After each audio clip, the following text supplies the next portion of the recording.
Всем привет! Хочу поделиться рецептом вкусной летней окрошки. Рецепт без редиски, но если у вас она есть, то смело добавляйте, будет еще вкуснее. Рецепт очень простой и безумно вкусный.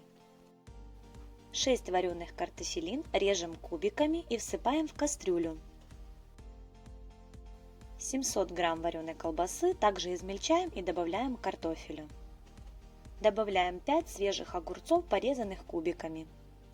Берем 10 вареных яиц, отделяем белки от желтков, белки крошим кубиками, а желтки разминаем вилкой и добавляем в них 3 чайные ложки горчицы. Все тщательно перемешиваем.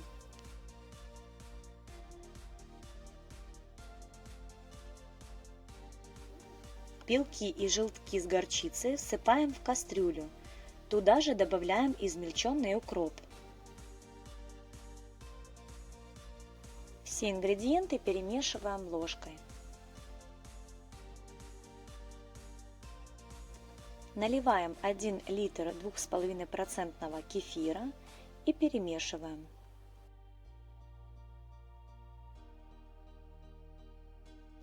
Добавляем 3 столовых ложки сметаны любой жирности, солим, перчим по вкусу.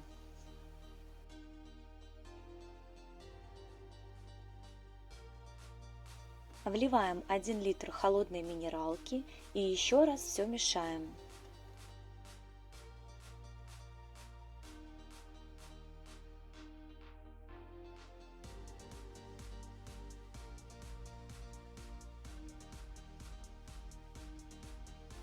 Окрошка готова. Можно наслаждаться освежающим и вкусным летним блюдом.